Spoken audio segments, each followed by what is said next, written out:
दोस्तों स्वागत है एक बार फिर से खूबसूरत पहाड़ की वादियों के साथ हम फिर आपके सामने हाजिर है एक और वीडियो लेकर के।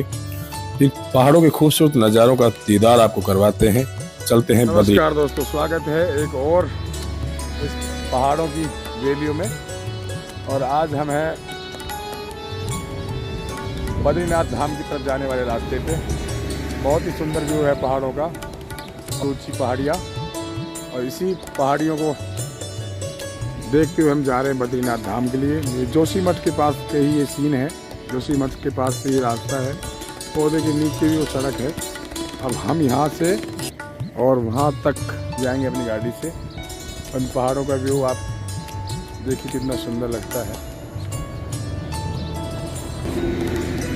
जोशीमठ वो जगह है जहाँ शंकराचार्य गुरुजी हुए थे, उन्हीं का ये गद्दी स्थान है। और जोशीमठ से जा रहे बाबा बद्री धाम के लिए।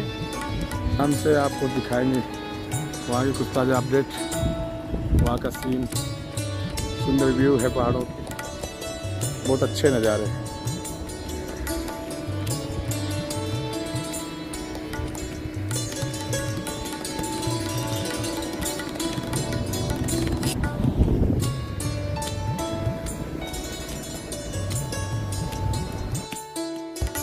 ये रास्ता है जोशीमठ से भगवान बद्री विशाल जाने का।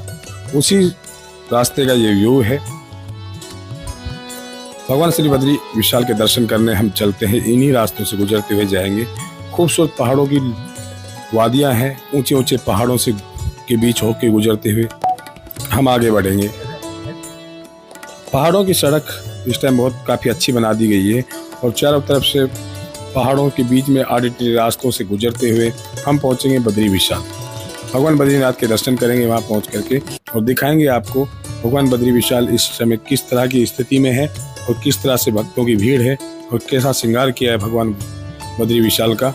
ये रास्ते पहाड़ों के बीच और पहाड़ों के ऊपर चोटियों पर जमी हुई बर्फों का दर्शन आपको योग द्वारा दिखाएंगे। कैमरे के माध्यम से कैच करते हुए हम चलते हैं इन पहाड़ी रास्तों को।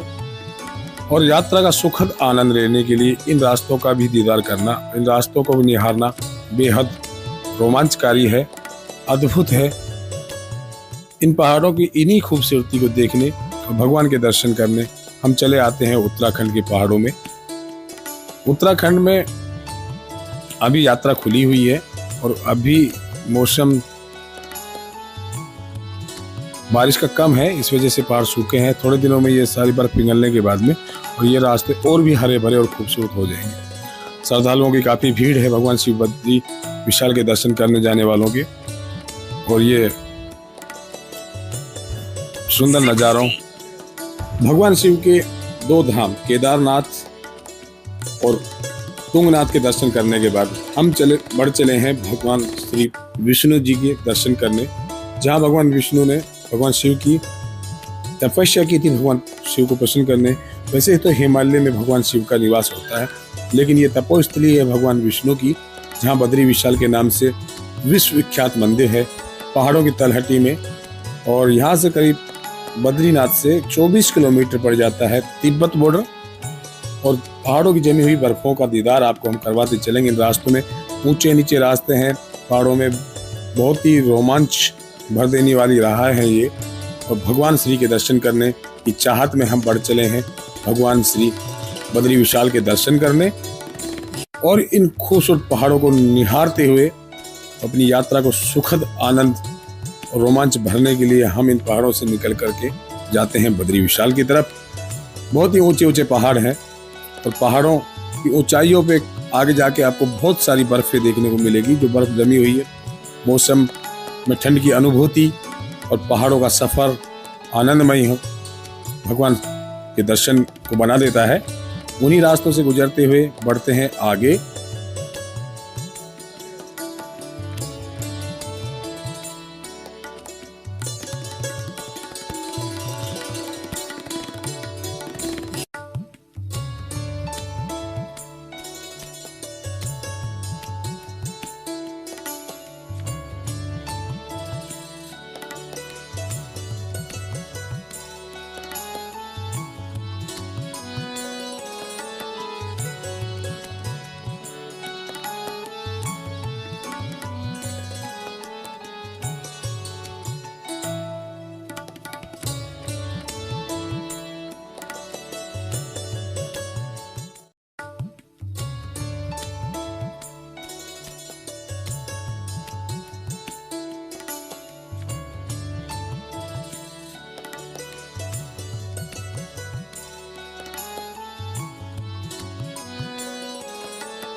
काफी देर चलने के बाद कुछ ठंड की आहट सी हुई है, क्योंकि सामने बर्फ नजर आने लगी है। पहाड़ों की ऊंची चोटियों पे जमी हुई बर्फ इन रास्तों को और भी खूबसूरत बना देती है।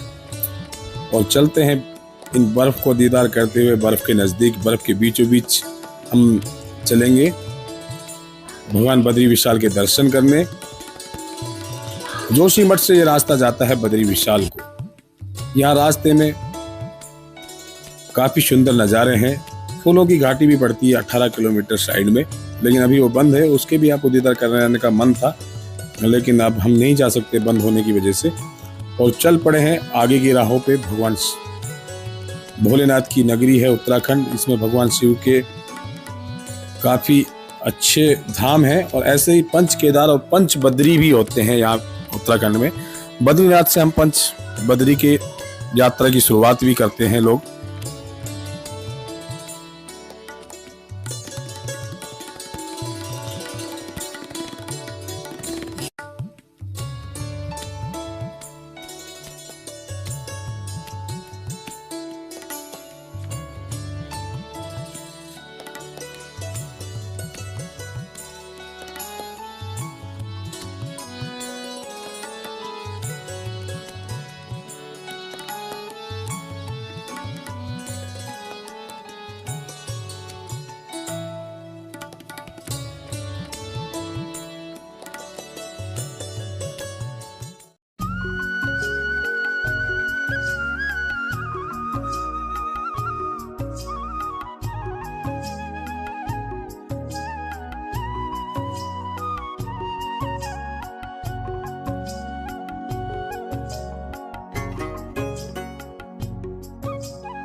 ये पहाड़ है पठारनुमा, और इन पहाड़ों पे जमती है बहुत भयंकर बर्फ। और ये रास्ते हैं, सामने देखो झरने कूद रहे हैं। ऊपर से पहाड़ों की चोटियों से बर्फ पिघल कर नीचे झरने का रूप ले लेती है, और इस यात्रा को सुखमय आनंदमय बना देती है, और इन नज़ारों को और भी सुंदर और रोमांचकारी बना देती है। इन पहाड़ों से आते हुए झरना, बहती हुई नीचे अलकनंदा नदी, और इसी अलकनंदा में माँ सरस्वती का विलय होता है। सरस्वती नदी भी यहाँ पास में ही है, बद्रीनाथ से करीब 5 किलोमीटर आगे माणा गांव के लास्ट में, और वहां से ही है स्वर्ग जाने की सीढ़ियां। ये रास्ता जाता है भगवान बद्री विशाल की तरफ और माणा गांव की तरफ, और गणेश गुफा और व्यास गुफा, जहां भगवान गणेश ने महाभारत की रचना की थी, 18 मद भागवत की रचना की थी, काफी ग्रंथों की रचना की थी वेद व्यास ने के द्वारा, और वो तपोस्थली वेद व्यास की। इस रास्ते में ये रास्ता सीधा ले जाता है हमें बद्री विशाल, और बद्री विशाल से आगे बढ़ जाएंगे हम माणा गांव के लिए। बहुत ही सुंदर और व्यू है यहाँ के पहाड़ों के। देखते हुए चलते हैं, बढ़ते हैं आगे की तरफ। भगवान को नजदीक से महसूस करने के लिए चलते हैं बद्री विशाल।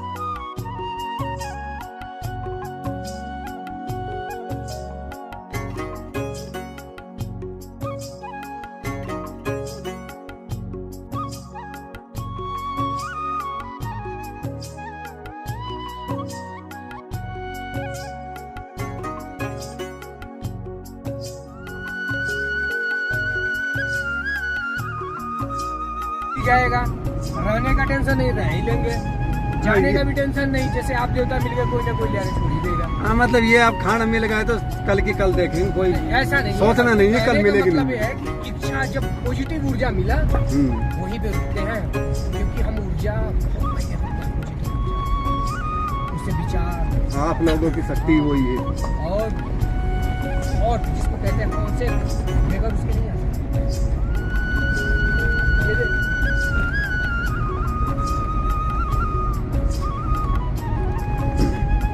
महाराज, आपके जो प्रोडक्ट चल रहे थे, आप तो हायर किए जाते थे ना उनके द्वारा, प्रोड्यूसर द्वारा। हम प्रोड्यूसर हायर करते हैं, प्रोड्यूसर हमने पकड़ा। जो आप प्रोड्यूसर खुद पकड़ते हो, तो हम ये बनाना चाहते हैं, आप इसमें पैसा लगा।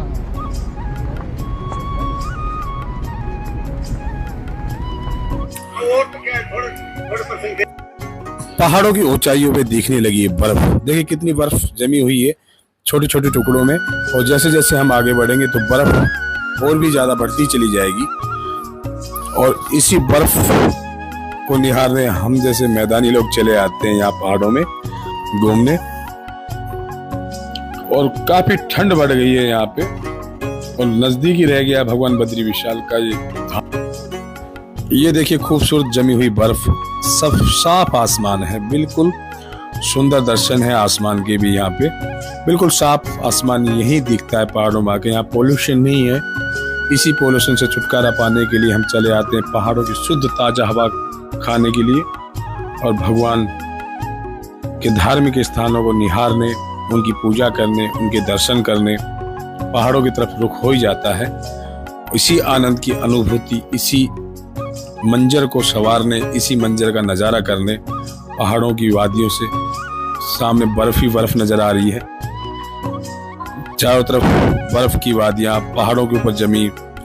मौसम शाम के टाइम यहाँ और भी रंगीन हो जाता है, क्योंकि बारिश होने की संभावना काफ़ी बढ़ जाती है शाम के टाइम में। 2 बजे के बाद यहाँ मौसम बदलने लगता है और बारिश की संभावना बढ़ने लगती है।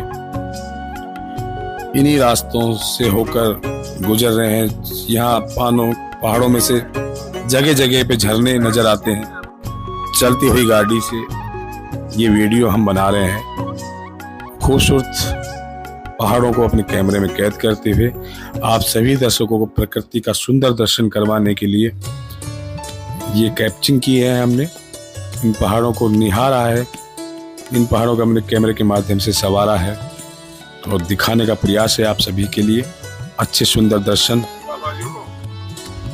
भगवान शिव के अनोखे धामों के दर्शन कर काशी विश्वनाथ, गुप्त काशी, महाराज तुंगनाथ, 5 किलोमीटर ट्रेक, कठिन चढ़ाई की यात्रा, उस केदारनाथ, भगवान आशुतोष, भगवान शिव, भगवान भोलेनाथ के दर्शन करके हम चल पड़े हैं अपनी अगली राह, अगली मंजिल भगवान श्री बद्री विशाल के दर्शनों के लिए। बहुत ही रोमांचकारी यात्रा है, बहुत ही अच्छा सुंदर दृश्य है। इन पहाड़ों को निहारने का रास्ता है, पहाड़ों से होते हुए गुजरते भगवान शिव के धामों से निकलते भगवान विष्णु की शरण में हम जा रहे हैं। और भगवान श्री बद्री विशाल के दर्शन करने के बाद पंच केदार यात्रा भी होती है। कुछ लोग करते हैं, हमारे पास समय नहीं है इसलिए हम नहीं जाएंगे। चलते हैं बद्रीनाथ।